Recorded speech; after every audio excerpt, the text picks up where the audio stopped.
పాడిన తర్వాత పాట నేర్చుకోండి. తర్వాత రెండవ చరణం పాడటానికి ప్రయత్నం చేయండి. పరిశుద్ధ జనమా ప్రభు మాట వినవా, పరిశుద్ధాత్మలో ఫలించగలవా. పరిశుద్ధ జనమా ప్రభు మాట వినవా, పరిశుద్ధాత్మలో ఫలించగలవా. ప్రభు కోరినట్లు జీవించగలవా, నీ విభుని కోరికలో నీ ఉండగలవా. ప్రభు కోరినట్లు జీవించగలవా, నీ విభుని కోరికలో నీ ఉండగలవా. పరిశుద్ధ జనమా ప్రభు మాట వినవా, పరిశుద్ధాత్మలో ఫలించగలవా. పల్లవి క్యాచ్ చేస్తున్నారని అనుకుంటున్నాను. మరోసారి రిపీట్ చేసి చరణంలోకి వెళ్దాం. పరిశుద్ధ జనమా ప్రభు మాట వినవా, పరిశుద్ధాత్మలో ఫలించగలవా. ప్రభు కోరినట్లు జీవించగలవా, నీ విభుని కోరికలో నీ ఉండగలవా. ప్రభు కోరినట్లు జీవించగలవా, నీ విభుని కోరికలో నీ ఉండగలవా. పరిశుద్ధ జనమా ప్రభు మాట వినవా, పరిశుద్ధాత్మలో ఫలించ. ప్రేమలో వేరు పారి సమాధానము ఎదపారి, సంతోషము ఏరులై పారాలి ఓ బాటసారి. ప్రేమలో వేరు పారి సమాధానము ఎదపారి, సంతోషము ఏరులై పారాలి ఓ బాటసారి. ప్రభు కోరినట్లు జీవించగలవా, నీ విభుని కోరికలో నీ ఉండగలవా. ప్రభు కోరినట్లు జీవించగలవా, నీ విభుని కోరికలో నీ ఉండగలవా. పాటను గమనించండి. మొదటి చరణంలో గల్తీ పత్రిక 5వ అధ్యాయం 22వ వచనంలో ఉన్న మొదటి 3 లక్షణాలు కనపడతాయి. ఫలము యొక్క 3 క్యారెక్టర్స్ అక్కడ కనపడతాయి. ప్రేమ, సంతోషము, సమాధానము. యతి ప్రాస కొరకై అవి అటు ఇటు ఉండవచ్చును, కానీ ఆ 3 విషయాలు మనకు అక్కడ దాగి ఉంటాయి. 2వ చరణంలో మీరు గమనించారా ఏమున్నాయి? మంచితనము, దయాళుత్వము, దీర్ఘశాంతి. 3వ చరణంలో సాత్వికము, విశ్వాసము, ఆశా నిగ్రహము. ఇవి 9 ఆత్మ ఫలముల విషయమై మనకు రాయబడినటువంటి పాట. కాబట్టి పాడుకున్నాం. ప్రేమలో వేరు పారి సమాధానము ఎదపారి, సంతోషము ఏరులై పారాలి ఓ బాటసారి. రిపీట్. ప్రేమలో వేరు పారి సమాధానము ఎదపారి, సంతోషము ఏరులై పారాలి ఓ బాటసారి. ప్రభు కోరినట్లు జీవించగలవా, నీ విభుని కోరికలో నీ ఉండగలవా. ప్రభు కోరినట్లు జీవించగలవా, నీ విభుని కోరికలో నీ ఉండగలవా. పరిశుద్ధ జనమా ప్రభు మాట వినవా, పరిశుద్ధాత్మలో ఫలించగలవా. పరిశుద్ధ జనమా ప్రభు మాట వినవా, పరిశుద్ధాత్మలో ఫలించగలవా. 2వ చరణానికి వెళ్దాం. మంచితనం మారు పేరు, దయలుత్వము నీ తీరు, దీర్ఘశాంతం చిరునామగా మారాలి ఓ రాయభారి. మంచితనం మారు పేరు, దయలుత్వము నీ తీరు, దీర్ఘశాంతం చిరునామగా మారాలి ఓ రాయభారి. ప్రభు కోరిన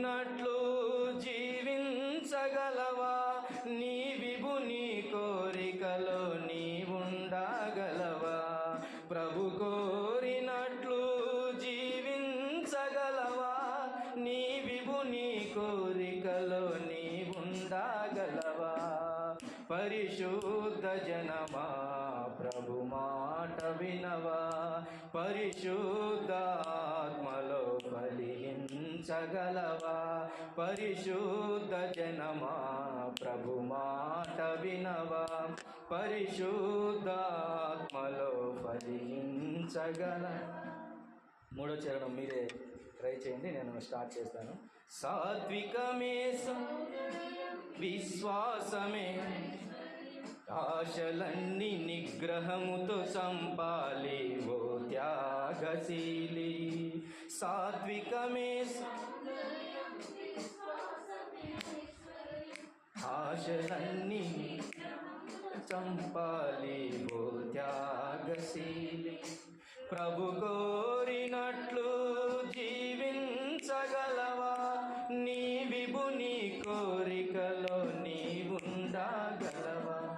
ప్రభు కోరినట్లు జీవించగలవా? నీ విభుని కోరికలో నీ ఉండగలవా? పరిశుద్ధ జనమా ప్రభు మాట వినవా? పరిశుద్ధాత్మలో ఫలించగలవా? పరిశుద్ధ జనమా ప్రభు మాట వినవా? పరిశుద్ధాత్మలో ఫలించగ. నాలుగో చరణం మీరు ట్రై చేద్దామా? ఇది ఇక నుంచి ఒక మెసేజ్ ఇవ్వటానికి కోసం 4-5 వచనాలు రాయబడిన ఎక్స్టెన్షన్గా. స్టార్ట్. తప్పిదములు దాచిపెట్టి పాపములను కూడగట్టి అన్నిటిలో అధికుడననుచున్నావా ఓ వేషధారి? తప్పిదములు దాచిపెట్టి అన్నిటిలో అధికుడనను ఓ వేషధారి. ప్రభు కోరినట్లు జీవించగలవా? నీ విభుని కోరికలో నీ ఉండగలవా? ప్రభు కోరినట్లు జీవించగలవా? నీ విభుని కోరికలో నీ ఉండగలవా? పరిశుద్ధ జనమా ప్రభు మాట వినవా? పరిశుద్ధాత్మలో పరిశుద్ధ జనమా ప్రభు మాట వినవా? పరిశుద్ధాత్మలో పరలోకమే మన ఇల్లు, పరిశుద్ధ పోరాటం చెయ్యాలి ఓ క్రీస్తుధారి. పరలోకమే మన ఇల్లు, పరిశుద్ధ ఓ క్రీస్తుధారి.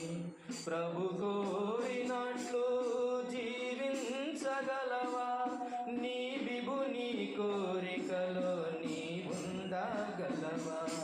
ప్రభు కోరినట్లు జీవించగలవా? నీ విభుని కోరికలో నీ ఉండగలవా? పరిశుద్ధ జనమా ప్రభు మాట వినవా? పరిశుద్ధాత్మలో ఫలించగలవా? పరిశుద్ధ జనమా ప్రభు మాట వినవా? పరిశుద్ధాత్మలో ఫలించగలవా? Thank you so much. చక్కగా పాడారు, బాగా నేర్చుకున్నారు ఒకటే రోజు. God bless you. మరలా ఆ వాక్య భాగాన్ని గలతీ పత్రిక 5వ అధ్యాయం 22వ వచన భాగాన్ని అందరం కలిసి చదువుకున్నాం సార్. గలతీ పత్రిక 5వ అధ్యాయము 22వ వచనం. అయితే ఆత్మ ఫలమేమనగా ప్రేమ, సంతోషము, సమాధానం, దీర్ఘశాంతము, దయాళుత్వం, మంచితనం, విశ్వాసం, సాత్వికము, ఆశానికము. ఇట్టి వాటికి విరోధమైన నియమమేది లేదు. క్రీస్తు యేసు సంబంధులు శరీరమును దాని ఇచ్చలతోనూ దురాశలతోనూ సిలువ వేసి ఉన్నారు. దేవుడు ఈ మాటలు మన వెంకటిలో దీవించును గాక. ఆమేన్. ప్రభునందు ప్రియులారా, ఆత్మఫలం అన్నటువంటి ఈ వచన భాగం ప్రతి క్రైస్తవుని యొక్క జీవితంలో అత్యంత ప్రాముఖ్యమైనటువంటి సంగతి. ఈ రెఫరెన్స్, ఈ మాట, ఈ వాక్య భాగం మనందరి జీవితాలలో ఒక ఛాలెంజ్. క్రైస్తవ జీవితాన్ని లేదా విశ్వాస జీవితాన్ని ప్రారంభించిన తర్వాత దాన్ని ముగింపు వరకు కూడా ఏదైనా మనము జయించాల్సిన నియమము ఏదైనా ఉందా అని అంటే అది గలతీ పత్రిక 5:22 చాలు. దీనిని, ఇందులో ఉన్న 9టిని మనం ఫలిస్తే ఈ జీవిత యాత్ర అత్యంత విజయవంతంగా, అత్యంత నమ్మకముగా, దేవునికి ఇష్టపూర్వకంగా ఈ లోకాన్ని ముగించవచ్చు. ఈ 9 ప్రతి వారి జీవితాల్లో ఫలించాలి. ఇవి ఫలించకపోతే కొరత కలిగి ఉంటాము, అది గుర్తుపెట్టుకోవాలి. ఫలం ఒకటే, కానీ ఫలములో 9 గుణాల వంటివి ఈ లక్షణాలు. 9 గుణాలు. 1 ప్రేమ, సంతోషము, సమాధానము, దీర్ఘశాంతము, దయాళుత్వము, మంచితనం, విశ్వాసము, సాత్వికము, ఆశానిగ్రహము అన్నటువంటి ఈ సంగతులను మనం తప్పక జయించి ఫలించవలసినటువంటి వారంగా ఉన్నాం. ఈ 9టిలో ఎన్ని ఫలించాం, ఎన్ని ఫలించలేదు అని ప్రతిక్షణం కూడా మనం ఏం చేయాలి? జ్ఞాపకం చేసుకొని చెక్ చేసుకోవాలి. మీరు ఈ మాటను బైహార్ట్ చేయటం, ఈ వచనాన్ని బైహార్ట్ చేయటం చాలా అవసరం. చాలా అవసరం. 3 విషయాలు జాగ్రత్తగా అలాగ నేర్చేసుకుంటే 9టిని మనం నేర్చుకోవచ్చు. బైహార్ట్ చేయాలి. పిల్లలు కూడా, పెద్దలు కూడా ఈ వచనాన్ని జాగ్రత్తగా బైహార్ట్ చేయటం ఎంతైనా మంచిది. ఇది మన జీవితాలకు అవసరమైన సంగతి అని గుర్తుపెట్టుకోవాలి. మంచిది. 9 సంగతులను గురించి ఈ దినము ధ్యానం చేయలేము, కానీ ఒక్క సంగతిని గురించి మనం ఈ దినము ధ్యానం చేద్దాం. ఈ 9 ఫల గుణాలను మనము ధ్యానం చేస్తున్న ఈ క్రమంలో ఒక్కదానిని మనము జాగ్రత్తగా గమనిద్దాం. మొదటి నుంచి రావడం కంటే చివరి నుంచి వద్దామని దేవుని ప్రేరణను బట్టి అలాగూ తెలియచేస్తూ ఉన్నాను. చూడండి, చివరిది ఏమిటి? ఆశా నిగ్రహం. ఏమిటి? ఆశా నిగ్రహం. నేను ఆలోచన చేస్తూ ఉన్నప్పుడు ప్రేమ అన్నటువంటి అతి శ్రేష్టమైనది ఫలించాలంటే ఆశా నిగ్రహము అన్న దానితో ప్రారంభించడం ఎంతైనా మంచిదేమో అని అనిపించింది అనమాట. ఎందుకంటే కొరింథీ పత్రికలో కూడా రాయబడింది 3 ముఖ్యమైనవి, 3 చివరి వరకు ఉంటాయి. ఏంటివి చెప్పండి? ప్రేమ, విశ్వాసము, నిరీక్షణ. ప్రేమ, విశ్వాసము, నిరీక్షణ. ఈ 3 నిలుచును. వీటిలో శ్రేష్టమైనది ప్రేమ. అటర్మోస్ట్ ద ప్రయారిటీ లవ్ అన్నదానికి మనం ఇవ్వాలి. ఎందుకు ఇవ్వాలి అని అంటే దేవుడు అల్టిమేట్గా దేవుడు ప్రేమయ్య ఉన్నాడు అన్న సంగతిని మనం గుర్తుపెట్టుకోవాలి. కాబట్టి మనమందరం కూడా అంతిమంగా ఈ లోకాన్ని ముగించే లోపల ప్రేమలో పరిపూర్ణం కావాలి. అంటే నీ గుణమంతా ఏమై ఉండాలి? ప్రేమైపోవాలి. నీవంతా ఒక ప్రేమగా మారిపోవాలి. అది దేవుడు ప్రేమయ్య ఉన్నాడు కాబట్టి నీవు నేను కూడా ఏమవ్వాలి? ప్రేమ అన్నటువంటి లక్షణాన్ని పరిపూర్ణం చేసుకోవాలి. అది ఎలాంటిదంటే అది శ్రేష్టమైనటువంటిది, శాశ్వతమైన ప్రేమ అని కూడా రాయబడి ఉంది. మంచిది. కనుక ఆశా నిగ్రహము అన్న సంగతిని ఈ దినము మనము ధ్యానం చేద్దాం. నిగ్రహము అనగా ఏంటి? నిగ్రహం అంటే ఏంటి? మీకు తెలిసిన పదాలు చెప్పండి. నిగ్రహం, కంట్రోల్, వెరీ గుడ్. ఇంకా ఓపిక, ఇంకా మీకు తెలిసిన పదాలలో చెప్పండి. కాన్ఫిడెన్స్, ఇంకా నిగ్రహం అంటే the first and excellent meaning దానికి కంట్రోల్. దానికి ఇంకా చెప్పాలంటే సెల్ఫ్ కంట్రోల్. ఏం చెప్పవచ్చు? Self control. ఇది మన వ్యక్తిత్వానికి సంబంధించింది కాబట్టి సెల్ఫ్ కంట్రోల్ అనేది మనకు ఉండాలి. కొన్నిసార్లు కంట్రోల్ తప్పుతుంటాం, అంతేనా? ఎలాగూ కొంచెం కోపం వచ్చినప్పుడు, బాధ కలిగినప్పుడు ఏం చేస్తుంటాం? కంట్రోల్ తప్పుతుంటాం. అందుకనే దేవుని పిల్లలకు నిగ్రహం అనేది అన్ని విషయాల్లో ఉండాలి. అతిగా ఏడ్చకూడదు, అతిగా ఆనందానికే ప్రిఫరెన్స్ ఇవ్వకూడదు, అతిగా ఆశపడకూడదు. ఒకవేళ ఆశపడాలి, వాటిలో ఏముండాలి? కంట్రోల్ ఉండాలి. నేను మాట చెప్తున్నాను, ఆరాధనలో కూడా కంట్రోల్ ఉండాలి. కొన్ని ఆరాధనల్లో కంట్రోల్ తప్పుతుంటారు. దేవుడు నిగ్రహం గల ఆత్మని ఇచ్చాడని రాయబడింది. కాబట్టి మన జీవితాల్లో కంట్రోల్, సెల్ఫ్ కంట్రోల్ అనేది చాలా అవసరం. పాపం విషయంలో కంట్రోల్ జాగ్రత్తగా ఉండాలి. ఈ లోకంలో చేసే కొన్ని పనుల్లో మనకు సెల్ఫ్ కంట్రోల్ అనేది ఉండాలి. నిగ్రహము లేకపోతే చాలా కోల్పోవాల్సి వస్తుంది. నిగ్రహం అనేది బ్రేక్ లాంటిది. ఎలాంటిది? బ్రేక్ లాంటిది మన జీవితాన్ని. బ్రేక్ లేని బండి తోలుతామా? తోలడానికి ప్రయత్నం చేసామనుకోండి, ఏమవుతుంది? ఖచ్చితంగా యాక్సిడెంట్. కాబట్టి దేవుడు ఆత్మను మనకు అనుగ్రహించినప్పుడు నిగ్రహము కలిగినటువంటి ఆత్మను దేవుడు మనకి ఇచ్చాడని కూడా లేఖనము రాయబడింది. ఈరోజు ఒక ప్రాక్టికల్ థింగ్గా ఈ విషయాన్ని నీ జీవితంలో అప్లై చేసుకొని ఆలోచించాలి. ఎన్నిసార్లు నిగ్రహము లేకుండా, కంట్రోల్ లేకుండా, ఉదాహరణకు పిల్లలు ఆడుకుంటున్నారు. ఎంతవరకు ఆడుకోవాలి? Certain period of time. అంతకు మించి ఆడుకోవాలని అనుకుంటుంటే వాడికి కంట్రోల్ తప్పుతున్నాడని అర్థం. ఏం తప్పుతున్నాడు? కంట్రోల్. మన జీవితాల్లో బాగా తింటున్నాం, తినాలనిపించింది తింటున్నాం. ఓవర్గా తిన్నాం అనుకో, ఏం తప్పినట్టు?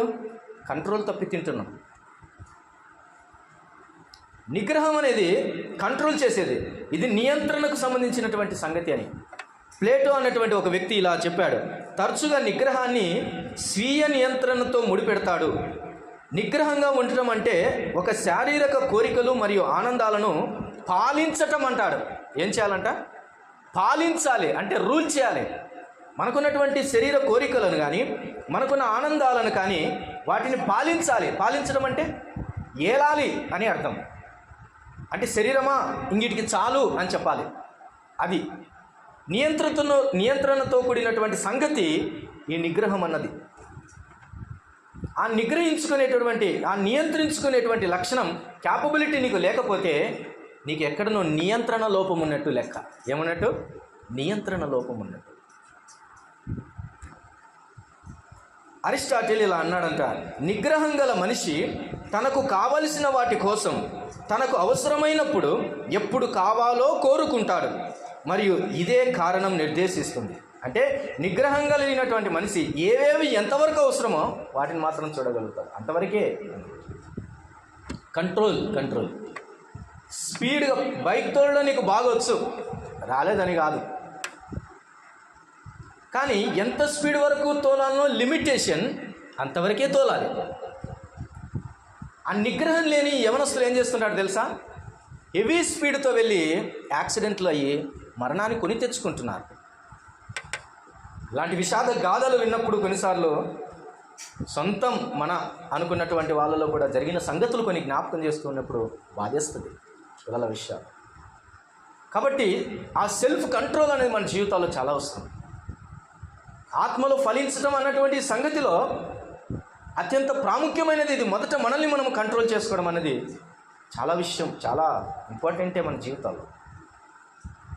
ఈ సెల్ఫ్ కంట్రోల్ లేక, ఉదాహరణకు డాక్టర్ చెప్పాడు, అమ్మ నీకు కొంచెం షుగర్ ఇప్పుడిప్పుడే వస్తుంది, నువ్వు కొంచెం షుగర్ తీపి ఏం చేయాలి, కొంచెం తగ్గించాలమ్మా, స్వీట్లు తినడం అన్నాడు అనుకో, ఏం చేయాలి? ఆ విషయంలో మాత్రం చాలా జాగ్రత్తగా ఉంది. ఎందుకని భయం. కంట్రోల్ తప్పితే ఆటోమేటిక్గా మీటర్ పెరుగుతుంది. కాబట్టి ఈ సెల్ఫ్ కంట్రోల్ అన్నటువంటి సంగతి మన జీవితాల్లో చాలా అవసరమైనటువంటి. ఒకసారి ఈ విషయాన్ని కనుక నువ్వు నిర్లక్ష్యం చేస్తే నీ జీవితంలో చాలా నష్టాలు పొందాల్సి వస్తుంది. కొన్నిసార్లు ఈ నిగ్రహం గురించి చెబుతూ ఉన్నప్పుడు ఇలా కాదు, ఇలా కంట్రోల్లో బ్రతకాలి అని చెబుతున్నప్పుడు కొన్నిసార్లు కోపం కూడా వస్తుంది. నిగ్రహం తప్పితే ఆగ్రహం వస్తుందేమో కదా, జాగ్రత్త. ఇలానే ఒక ఆయనకు ప్రసంగం చేస్తున్నాడు. ఎవరు? పౌలు. చూడండి, అపోస్తల కార్యముల గ్రంథం 24వ అధ్యాయము ప్రసంగం చేస్తున్నాడు. ఆ ప్రసంగంలో అతని టాపిక్ కూడా ఈ దినం మనం ఎంచుకున్న టాపిక్కే భాగమై ఉన్నది. 24వ అధ్యాయము 25వ వచనం. అపోస్తల కార్యముల గ్రంథం 24వ అధ్యాయము 25వ వచనం. అప్పుడతడు నీతిని గుర్చియు ఆహర్ష నిగ్రహమును గుర్చియు రాబోవు విమర్శను గుర్చియు ప్రసంగించుచుండగా ఫేలిక్స్ మిగుల భయపడి ఇప్పటికి వెళ్ళుము, నాకు సమయమైన నిన్ను పిలువనంపితునని చెప్పాను. యాక్చువల్గా స్పీకర్గా పిలిచాడు ఫేలిక్స్. ఎవరిని? పౌలును పిలిచాడు, ప్రసంగం చేయించుకుంటున్నాడు. ఈ ప్రసంగ వేదిక మీద నిలబడినటువంటి పౌలు తన టాపిక్ ఏం పెట్టుకున్నాడు అంటే 3 విషయాలు పెట్టుకున్నాడు టాపిక్లో. ఏంటి ఆ 3 టాపిక్స్?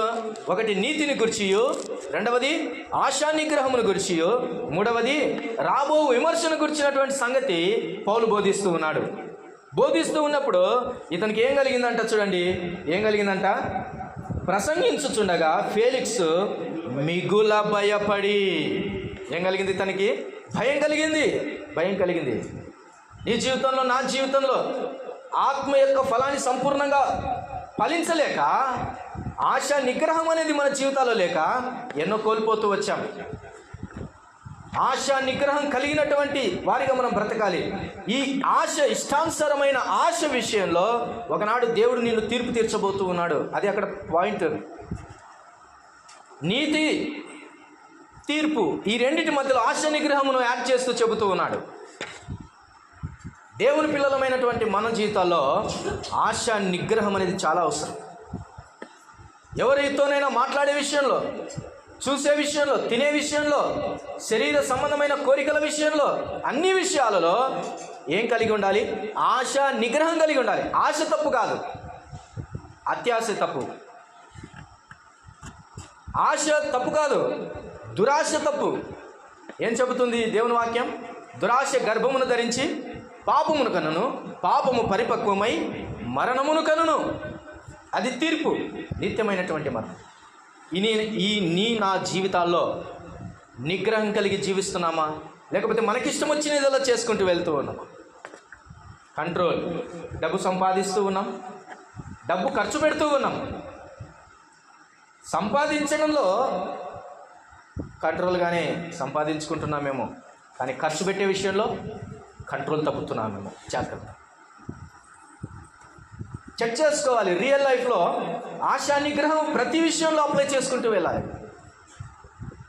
కొన్నిసార్లు షాపింగ్కి వెళ్తే అకౌంట్లో 0 బ్యాలెన్స్ కూడా కనపడదు. కొన్నిసార్లు అయ్యో అప్పుడే 0 బ్యాలెన్స్ అయిపోయింది. కంట్రోల్గా ఉండాలి. చాలా బాగా నిద్రపోవాలనిపిస్తుందా? ఎంతవరకు నిద్రపోవాలి? కంట్రోల్. యవనస్తులకే కాదు, వృద్ధులకే కాదు, ప్రతి వారికి కూడా ఈ కంట్రోల్ అనేది, ఆశ నిగ్రహం అనేది చాలా చాలా ఇంపార్టెంట్. ఈ ఆశ నిగ్రహించుకోలేక సంసోన్ అన్న క్యారెక్టర్ దైవ గ్రంథంలో ఫెయిల్యూర్గా కనబడుతుంది. చివరిగా సక్సెస్ చూసినప్పటికీ ఎక్కువగా ఆ పాఠాన్ని దేనికి మనం ఉపయోగించుకుంటాం? ఫెయిల్యూర్ అనే దానికి ఉపయోగించుకుంటాం. నీ జీవితంలో, నా జీవితంలో ఈ శరీరం కోరుకునే ప్రతి కోరిక విషయంలో కంట్రోల్గా ఉండాలి. అందుకనే ఏమని అన్నాడు కదా, జిహ్వ రుచులు కోరు జీవితకాలము అన్నాడు. నాలుక కూడా ఏం చేస్తుంది? కోరికలు కోరుతుంది. జీవితకాలం అంతా కోరికలు కోరుతుంది. నీ కోరికల కోసము, నీ జిహ్వ కోరే, నీ నాలుక కోరే కోరిక కోసము నీవు ఖర్చులు విపరీతంగా పెట్టుకో. ఇష్టానుసారమైనవి కోరుకుండవచ్చు. నీ నాలుక రుచినే కాదు, నాలుక మాటలను కూడా కోరుకుంటుందేమో కొన్నిసార్లు. కాబట్టి మాటల విషయంలో కూడా చాలా నిగ్రహం కలిగి ఉండాలి. చూడండి, నీ మాటలు ఎలాగున్నాయో ఒకసారి ఆలోచించాలి. అలా సామెతల గ్రంథం 17వ అధ్యాయం దగ్గరికి వెళ్ళి ఒక మాట చదువుకొని మరలా ఇలా వద్దాం. చూడండి, సామెతల గ్రంథం 17వ అధ్యాయము 27వ వచన భాగాన్ని చదువుకుందాం. చూడండి, 27వ వచన భాగం, సామెతల గ్రంథం 17వ అధ్యాయము 27వ వచన భాగం. మితముగా మాటలాడువాడు తెలివి గలవాడు, గలవాడు. చాలు. ఈ ఆశ నిగ్రహం అన్నటువంటి ఈ మాటను మరింతగా మనము కన్క్లూడ్ చేసుకుంటే, లేదా దాని యొక్క సినానిమ్ మనం ఆలోచన చేస్తే, అది మితమైనటువంటి జీవితాన్ని చూపిస్తుంది. ఏ జీవితాన్ని? మితమైన జీవితం. కంట్రోల్ అంటే మితముగా ఎంతవరకు అయితే ఉండాలో అంతవరకు ఉండమే ఆశ నిగ్రహము అని అంటాం. అమితంగా వెళ్ళకూడదు, మితముగా ఉండాలి. అందుకనే మితము ఎప్పుడూ హితమే. ఏంటండి? మితము ఎప్పుడూ హితమే. హితము అంటే ఆరోగ్యకరము అని అర్థం, క్షేమకరము అని అర్థం. అందుకనే మితమైనది హితమైనది అనేది గుర్తుపెట్టుకోవాలి. మితుడు హితుడే.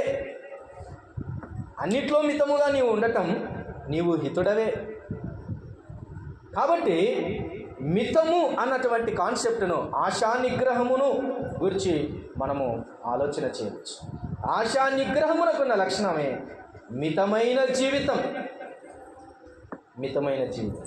అమితంగా ఏది ఆశపడకు, అమితంగా ఏది ఖర్చు పెట్టకు, అమితంగా ఏది తినకు, అది అమితముగా ఏది ఆశించకు. మితమైన జీవితం నీకు చాలా హితమైనది అని గుర్తుపెట్టుకో. అందుకని ఇక రాయబడిన మాటలో ఏం చెబుతున్నాడు? మితముగా మాటలాడువాడు తెలివిగలవాడు. కొన్నిసార్లు ఓవర్ఫ్లో అవుతుంటాయి మన మాటలు. ఏం మాట్లాడడం తెలియదు, ఎంతవరకు మాట్లాడడం తెలియదు. ఇక మాట్లాడింది ఆవేశంతో మాట్లాడేస్తూ ఉంటాం. మన ప్రతి మాట చాలా జాగ్రత్తగా ఉండాలి. చూడండి, క్రైస్తవులు కొన్నిసార్లు మాటలు ఎట్టైనా మాట్లాడవచ్చు, ఏమవుతుంది అని అంటారు. చాలా జాగ్రత్త. నీ వల్ల నీకు నష్టమే కాదు, ఇతరులకు కూడా నష్టం కలుగుతుంది లేదా? కలుగుతుంది. మంచిగా ఒకరోజు వాక్యం చెబుతున్నాం ఒక చోట, ఒక చర్చిలో, పెద్ద చర్చిలో. దాదాపు ఒక 100 మంది వాక్యం వింటున్నారు. వాక్యం చాలా బాగా వింటున్నారు. ఒక ఆయన సంఘస్థుడే అంట. ఆయన కూడా మరి సంఘస్థుడే అయినా కానీ ఫుల్గా తాగొచ్చాడు. మరి అంటే పండగ మీద ప్రేమతో తాగినాడో, ప్రభువు మీద ప్రేమతో తాగాడో, మొత్తానికి బాగా తాగొచ్చాడు. వాక్యం చెబుతూ ఉన్నప్పుడు మధ్యలో ఏమన్నాడు తెలుసా? ఆకలిస్తుంది, ఆపు నీ ప్రసంగం అన్నాడు. వినే వాళ్ళకంతా ఏమైపోయింది? ఇప్పుడు చల్లబడిపోయింది. మీరు గమనించారా? ఆత్మను ఆర్పకుడి. ఆత్మను ఆర్పడం అంటే ఏంటి? ఇది కూడా ఒకటి. దేవుని వాక్యము దేవుని సన్నిధిలో చాలా భీకరంగా పరిశుద్ధాత్మని సహాయం చేత జరుగుతున్న కార్యక్రమానికి కొన్నిసార్లు ఆత్మను ఆర్పేటటువంటి వారిగా కనబడుతుంటారు ఇలాంటి వారు. కాబట్టి డిసిప్లిన్ దేవుని సన్నిధిలో చాలా జాగ్రత్తగా మన మాటల విషయంలో ఉండాలి.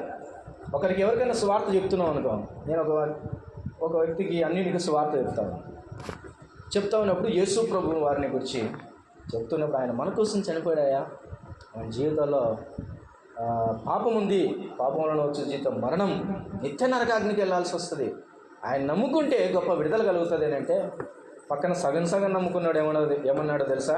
ఇదిగో నమ్ముకున్నాక కష్టాలు చాలా ఉంటాయి చూడండి, అయిపోయింది కథ. అట్ట మాట్లాడతారు ఎవరన్నా. కష్టాలు ఎప్పుడైనా వస్తాయి, కాకపోతే కష్టాలు జయించడానికి ప్రభు ఉంటాడు దేవుని నమ్ముకున్న తర్వాత. మన మాటలు చాలా జాగ్రత్తగా ఉండాలి. ఒక ఆత్మ రక్షింపబడటానికైనా మన మాటలే, అదే ఆత్మ నరకానికి కూడా వెళ్ళటానికే మన మాటలే కొన్నిసార్లు కారణమవుతుంది. చాలా జాగ్రత్త.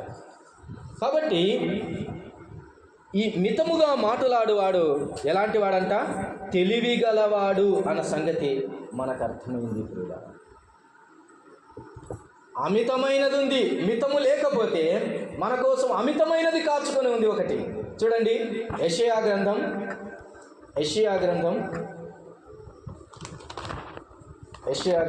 5వ అధ్యాయం. యెషయా గ్రంథం 5వ అధ్యాయం 14వ వచనాన్ని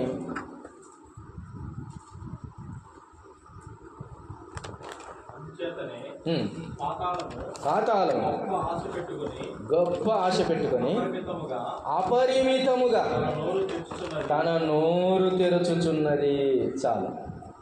ఈరోజు నీ నోరు మితముగా లేకపోతే పాతాళము అపరిమితముగా ఏం తెరుస్తుందంట? నోరు తెరుస్తుంది. అపరిమితముగా నోరు తెరిచి అందరినీ మింగేయాలని అది ఆలోచన చేస్తుంది. వీళ్ళారా, అన్యులతో మాట్లాడేటప్పుడు చాలా జాగ్రత్తగా మాట్లాడాలి. మన నోట బూతులైనా, మన నోట వ్యంగ్యపు మాటలైనా రాకూడదు. మన మాటలు చాలా మితముగా ఉండాలి, ఓవర్గా మాట్లాడకూడదు. మితమైనటువంటి జీవితం లేని వారు ఇదిగో అపరిమితమైన ఆశ కలిగి నోరు తెరిచిన పాతాళానికి ఆహుతి కావలసిందే. నా జీవితంలో మితమైన జీవితం జీవించడం ఎంతైనా మంచిది. దేవుని వాక్య విషయంలో ఈ మాట నేర్చుకోవాలి. చూడండి, ఒకటి కాదు, ఇక అన్ని విషయాలలో మితంగా ఉండాలని అంటాడు. కొరింథీయులకు రాసిన మొదటి పత్రిక 9వ అధ్యాయము, కొరింథీయులకు రాసిన మొదటి పత్రిక 9వ అధ్యాయము 25వ వచనం, 25వ వచనం. మితముగా ఉండటం నిగ్రహము కలిగినటువంటి వాని గుణలక్షణం అన్న సంగతి మనం గుర్తుపెట్టుకోవాలి. 25వ వచనాన్ని 9వ అధ్యాయం. మరియు పందెమందు పోరాడు ప్రతివాడు అన్ని విషయములయందు మితముగా ఉండును. వారు క్షేమగు కిరీటమును పొందుటకును, మనమైతే అక్షయమగు కిరీటమును పొందుటకును మితముగా ఉన్నాము. ప్రియులారా, చాలా జాగ్రత్త. మితమైనది లేకపోతే అక్షయ కిరీటము మిస్ అవుతుందేమో, చాలా మితముగా. అందుకని పందెంలో పోరాడు ప్రతివాడు అన్ని విషయంలో ఎలాగుంటాడంట? మితముగా. ఉదాహరణకు మీకందరికీ కబడ్డీ గేమ్ చూడటం వచ్చా? క్రికెట్ ఆడటం చూడటం వచ్చా? ఆట రాకపోయినా చూడటం వచ్చు కదా, రైట్. ఇప్పుడు ఉదాహరణకు ఆవేశంతో 2 స్టెప్పులు ముందుకు వచ్చి ఫార్వర్డ్ కొట్టి 6 కొట్టడానికి ప్రయత్నం చేశాడనుకో, కాన్ఫిడెన్స్ లేకుండా వికెట్ ఏమవుతుంది? అవుట్. పద్ధతిగా మితముగా 2 6లు కొట్టినావు, 3 6లు కొట్టినావు, కాన్ఫిడెన్స్ ఉంటే 6 6లు అయినా కొట్టు. ఇక కొడుతున్నామని చెప్పేసి క్రమముగా మితముగా కంట్రోల్గా లేకుండా, నియంత్రణలో లేకుండా కోల్పోయి ఆడితే ఏమవుతుంది? నష్టపోతుంది. పందెములో పోరాడేటటువంటి వాడు క్షయమగే అయ్యేటటువంటి కిరీటం కోసం వాడే అన్ని విషయంలో ఎలాగుంటాడంట? మితముగా ఉంటాడు. మరి అక్షయమైన కిరీటం కొరకు పోరాడే మనం మితంగా ఉండాలా లేదా? ఉండాలి. మితంగా ఉండాలి, మితంగా బ్రతకాలి. మితంగా బ్రతకడం అంటే కడుపు కాల్చుకొని బ్రతకడం అని కాదు అర్థం. తృప్తిగా తినండి, కానీ ఓవర్గా తినకూడదు. తినే విషయంలో క్రైస్తవుడు ఒక మాదిరి కావాలి.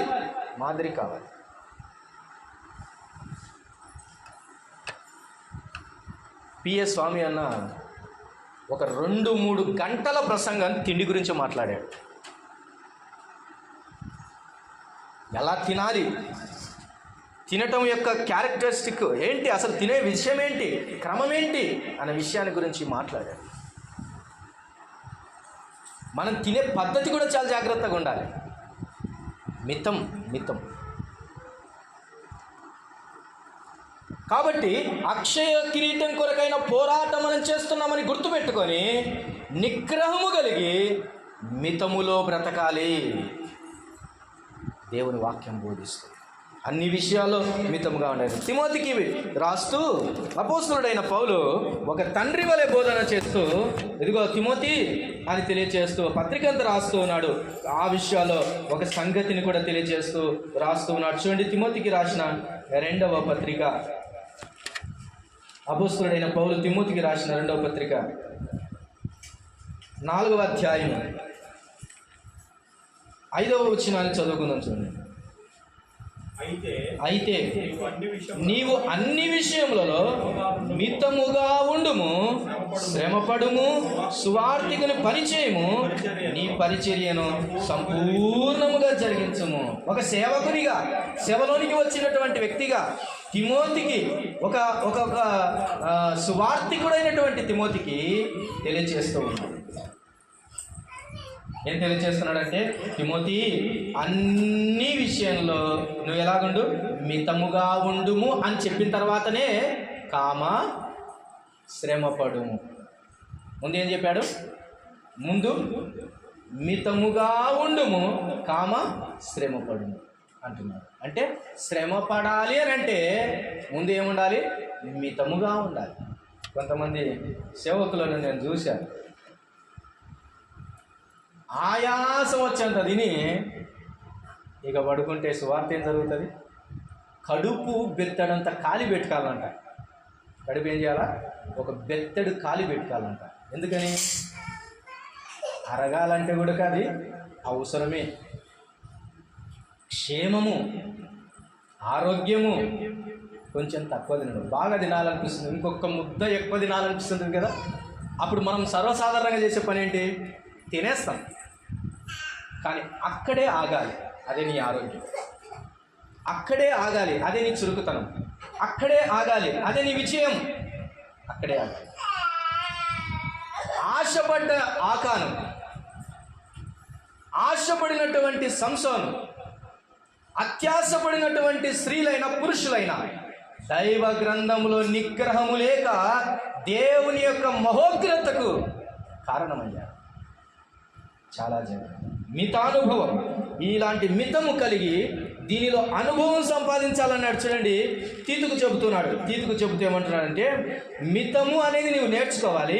మితం అనేది నేర్చుకొని దాంట్లో మితముగా ఉండటం ఒక అనుభవం పొందాలి అన్నాడు. ఒకసారి మితం కాదు, 2 సార్లు మితం కాదు, 3 సార్లు మితం కాదు, జీవితాంతము మితములోనే అనుభవం పొందాలి అని అంటాడు. చూడండి, 2వ అధ్యాయం 2వ వచనం. 2వ అధ్యాయం 2వ వచనం, తీతుకు రాసిన పత్రిక 1 నుంచి చదువుతున్నాను. నీవు హితబోధకు అనుకూలమైన సంగతులను బోధించుము.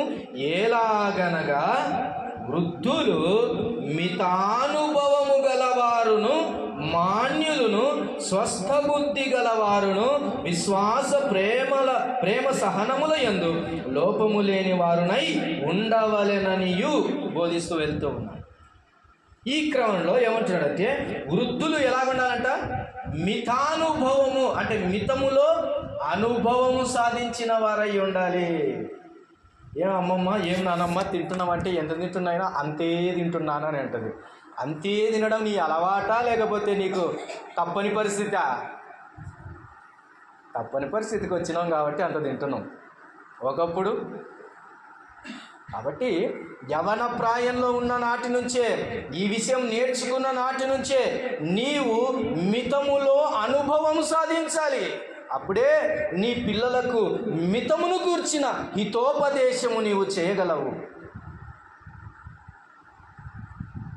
మితమును గూర్చిన హితోపదేశమును చేయాలి అని అంటే వృద్ధులు మితానుభవము కలిగిన వారై ఉండాలి. అది అనుభవం మితములో.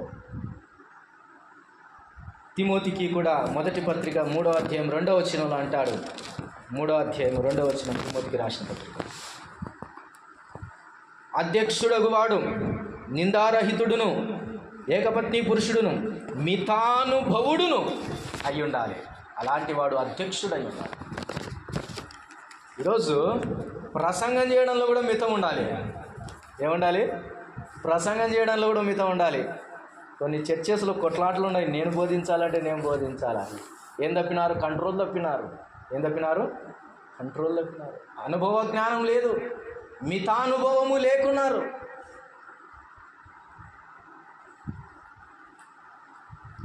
నీ జీవితంలో, నా జీవితంలో మితం మన జీవితానికి చాలా ఆరోగ్యకరాన్ని ఇస్తుంది. అదే నిగ్రహము కలిగిన వాడే మితముగా ఉండగలడు అని దేవుని వాక్యం సెలవిస్తుంది. ప్రియమైన దేవుని వాళ్ళారా, ఈరోజు మితమైన జీవితాన్ని నువ్వు జీవిస్తున్నావా? మితమైన కోరికలు ఉన్నాయా? మితమైన ఆశ కలిగి ఉన్నావా?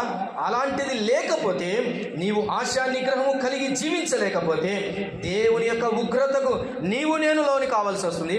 అపరిమితముగా పాతాళము నోరు తెరిచి ఎదురు చూస్తుంది అనేది గుర్తుపెట్టరు. తిండి విషయంలో నిగ్రహం, ఆశ విషయంలో నిగ్రహం, కోరికల విషయంలో నిగ్రహం, వస్త్రం ధరించుకునే విషయంలో నిగ్రహం, ఆభరణాలు ధరించుకునే విషయంలో నిగ్రహాలు ఉండాలి. క్రైస్తవులైన దేవుని పిల్లలైనటువంటి వారికి మరింత నిగ్రహం కలిగి ఉండాలి. అవతలున్న వాళ్ళు 2 ఉంగరాలు పెట్టుకొని వచ్చారంటే 5 ఏళ్ళకి 5 మనం తొడిగి పోకూడదు. నిగ్రహం ఉండాలి కొంచెం. అది మంచి పెళ్ళి, పట్టుచీర కట్టుకో, పర్లేదు. ఇంకా నంబర్ 1గా కనపడాలి నాదే అనుకొని ప్రయత్నం చేస్తే అదే ఆశ నిగ్రహం లేనితనం. కంట్రోల్ తప్పిపోతున్నామన్నటువంటి సంగతిని మనం గుర్తుపెట్టుకోవాలి. లేకపోతే దేవుని యొక్క అపరిమితమైనటువంటి శిక్ష మన మీదికి వస్తుందేమో అనే విషయంలో మనం గుర్తుపెట్టుకున్నాం. దేవుని ఎదుట నీవు మితమైన వాడవైతే దేవుడు నీ జీవితంలో అపరిమితమైన ఆశీర్వాదాలు ఇస్తాడు. దేవుడు ఎలాంటి వాడండి? ఆయన అపరిమితుడు, అన్ని విషయాలు అపరిమితుడు. కొన్ని విషయాలు మనం జ్ఞాపకం చేసుకుంటుంది త్వరగా. యెషయా గ్రంథం 9వ అధ్యాయము. నీవు మితముగా ఉంటే దేవుడు నీకు ఎలాంటి దీవెనలు ఇస్తాడో, ఆయన ఎలాంటి వాడో అలాంటి దీవెనలు నీకు ఇస్తాడు అన్న సంగతి గుర్తుపెట్టు. 9వ అధ్యాయం 7వ వచనాన్ని ఒకసారి గమనించుకున్నాను చూడండి. యెషయా గ్రంథం 9వ అధ్యాయము 7వ వచనాన్ని చదువుకుందాం. ఇది మొదలుకొని మితి లేకుండా దానికి వృద్ధియు క్షేమమును కలుగునట్లు సర్వకాలము దావీదు సింహాసనమును రాజ్యమును నియమించును. న్యాయము వలనను నీతి వలనను రాజ్యమును స్థిరపరచుటకు అతడు సింహాసనాసీనుడై రాజ్య పరిపాలన చేయును. చాలు ప్రియులారా, ఇది మొదలుకొని, ఏది మొదలుకొని అది గుర్తుపెట్టుకోవాలి. అక్కడ ప్రభువుని గురించిన ప్రవచనం రాయబడింది. ఆ ప్రవచనము తర్వాత ఇది మొదలుకొని అన్న సంగతి రాయబడింది. మన ప్రభువుని గురించి, మన ప్రభు అయిన యేసుక్రీస్తు వారిని గురించిన ప్రవచన వాక్కు అక్కడ ఉంది. అయితే ఆయన యందు మనము ఉన్నట్లయితే ఇది మొదలుకొని మితి లేకుండా దేవుడు నిన్నేం చేస్తాడంట? ఆశీర్వదిస్తాడు. అక్కడ రాయబడిన మాట, మితి లేకుండా దానికి వృద్ధియు క్షేమము కలుగునట్లు సదాకాలము చేస్తాను. మితిలేని ఆశీర్వాదాలు నీ జీవితంలో కావాలంటే, మితిలేని క్షేమం పొందాలంటే జీవితంలో ఏముండాలి? మితం ఉండాలి, నిగ్రహము కలిగి జీవించాలి. కీర్తనల గ్రంథం 147వ కీర్తన. మితిలేని వృద్ధి కలగచేసిన దేవుడు, మితిలేనటువంటి వృద్ధి క్షేమము కలగచేసే దేవదేవుడు నీ జీవితంలో కూడా అలాంటి ఆశీర్వాదాలు ఇవ్వాలి అని అంటే మితమైన జీవితం అపరిమితమైన ఆశీర్వాదాలకు కారణమవుతుంది నీ మితమైన జీవితం. 147:5 చదువుకుందాం చూడండి ఒకసారి. 147:5. మన ప్రభువు గొప్పవాడు, ఆయన అధిక శక్తి గలవాడు, ఆయన జ్ఞానమునకు మితి లేదు. ప్రియులారా, నీ వృద్ధిలో, నీ క్షేమములో మితి లేకుండా చేయగల దేవుడు. దానిని ఆశించు. అంతేగాని ఆశలు, కోరికలు, ఇష్టానుసరమైన జీవితంలో మితముగా మనం ఉండాలి. దేవుడు దానికి క్షేమమును, వృద్ధియు ఇది మొదలుకొని అపరిమితముగా మితి లేకుండా దీవెనలు ఇస్తానంటున్నాడు. ఎప్పుడు? నీ జీవితంలో మితమైన జీవితం నీకు, ఆశల విషయంలో నీవు మితముగా, నిగ్రహముగా నీవు జీవించగలిగితే, నేను జీవించగలిగితే. అండి, దేవుని పిల్లలు చిన్న వాటిలో తృప్తి పొందడం నేర్చుకోవాలి. తక్కువ ఉన్నా పర్లేదు, సంతృప్తి పొందడం నేర్చుకోవాలి.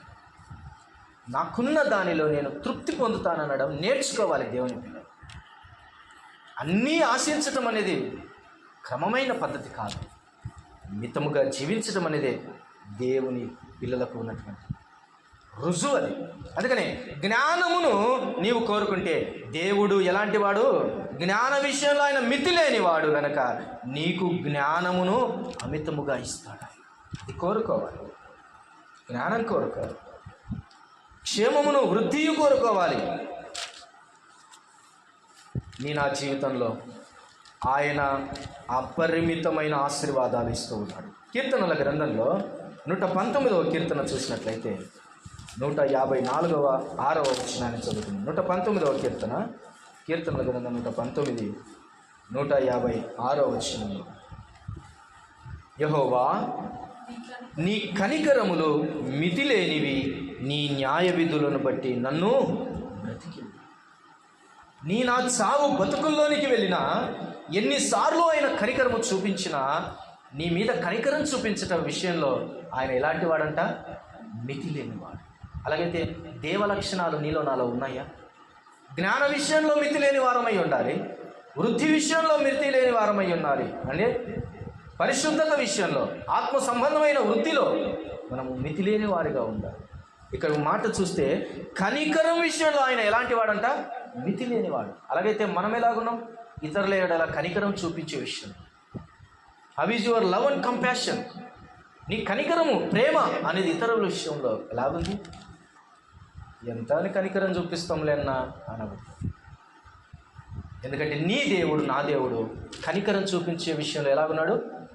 మితిలేని వాడిగా ఉన్నాడు. మితిలేని ఆశీర్వాదాలు దేవుడు మనకు కుమరిస్తున్నాడు. చివరిగా యోబు గ్రంథంలో మనం చూసినట్లయితే 22వ అధ్యాయం, యోబు గ్రంథం 22వ అధ్యాయం, యోబు గ్రంథం 22వ అధ్యాయం 5వ వచనం. యోబు గ్రంథం 22వ అధ్యాయం 5వ వచనాన్ని చదువుతుంది. నీ చెడుతనము గొప్పది కాదా? నీ దోషములు మితిలేనివి కావా? నీ చెడుతనము గొప్పది కాదా? నీ దోషములు మితిలేనివి. మన దోషాలు ఎలాంటివంట? మితిలేని దోషాలు, మితిలేని దోషాలు. అలాగైతే ఆయన కనికరము మితిలేని కనికరం. కనుకనే మనం బ్రతకగలిగాము. మితిలేని జీవితం జీవించకూడదు. మితిలేని ఆశలు కాదుగా ఉండాల్సింది. మన జీవితంలో మితిలేని అభివృద్ధి కనపడాలి. దేవుని విషయం, జ్ఞాన విషయంలో మితిలేనటువంటి గొప్ప జ్ఞానాన్ని మనం పొందాలి. కనికరము విషయంలో మితిలేని వారిగా ఉండాలి. కాబట్టి ప్రియులారా, దేవుడు మనల్ని మితముగా చేసి ఉన్నాడు. కాబట్టి ఆత్మకున్న లక్షణాలలో, ఆత్మకున్న గుణాలలో ఆశ నిగ్రహం అనేది అంత అవసరమైనది. ఎనీ క్యారెక్టర్ దైవ గ్రంథంలో నిగ్రహము లేనటువంటి లేదా మితము లేని జీవితాలు చూస్తాం. వాటన్నిటి విషయాల్లో ఫెయిల్యూర్ తప్ప విజయము ఎక్కడా లేదు. సంవత్సర ఆరంభంలో నీ వాగ్దానాన్ని సఫలపరుచుకోవాలంటే, దేవుడు నీతో మాట్లాడిన మాటను నెరవేర్చుకోవాలంటే నిగ్రహంతో ప్రారంభించు నీ జీవితం. 2025 ప్రభు దినాన ఈ మాట నీకు చాలా అవసరం. నీ వాగ్దానము నెరవేర్చుకోవాలంటే, దేవుడు నీ ఎడల కలిగిన ప్రణాళికలన్నీ నెరవేర్చుకోవాలంటే నీ జీవితం ఎలాగుండాలి? నిగ్రహంతో ప్రారంభించాలి. ప్రతి అడుగడుగున నీ జీవితంలో నిగ్రహమును టెస్ట్ చేసుకుంటూ ముందుకు సాగాలి. ఈరోజు ఈ పాట నీ జీవితంలో దేవుడు విడిచిపెడుతుంటున్నాడు. మితి లేని శిక్షకు వెళ్ళక మునిపే, మితి లేకుండా నోరు తెరిచినటువంటి పాతాళంలోనికి మనం వెళ్ళకుండా రక్షింపబడ్డాం. అయితే మితమైన జీవితం మనల్ని దేవుని దగ్గర నుంచి మితిలేని దీవెనలకు కారణమవుతుంది. మితి కలిగిన జీవితం, మితి కలిగిన జీవితం మితిలేని ఆశీర్వాదాలకు కారణం. అది గుర్తుపెట్టుకోండి. ఈరోజు ఈ ప్రాక్టికల్ మెసేజ్ని నీ జీవితంలో అన్వయించుకొని అలాగూ బ్రతకడానికి ప్రయత్నం చేద్దాం. అలాగూ జీవితం అతి కృప దేవుడు మనందరికీ దయచేయునుగాక. తలలు వంచండి, ప్రార్థన చేసుకుందాం. అందరూ తలలు వంచండి. ఆశా నిగ్రహం లేక ఎన్ని దీవెనలు కోల్పోయావో, దేవుడు నీ దగ్గరికి దీవెనలు తీసుకొని వస్తున్నప్పుడు నిగ్రహం కలిగిన జీవితం కాక, ఆశా నిగ్రహం లేక అపరిమితమైనటువంటి లేదా దేవునికి ఇష్టం లేనటువంటి జీవితాన్ని ఎక్కువగా ఆశించి కోరుకుని నష్టపోయింది. ఏ మనుష్యులను కూడా నువ్వు అతిగా కోరుకోవద్దు. నీ శరీరానికి కూడా అతిగా ఆశించవు. నీ కోరికలు, నీ ఆశలు చంపే. నీ ఇష్టాలను, కొన్ని దేవునికి విరోధమైన వాటిని చంపే. అప్పుడే మితిలేని దీవెనలు, క్షేమము, వృద్ధి దేవుడు నీకు ఇస్తాడు.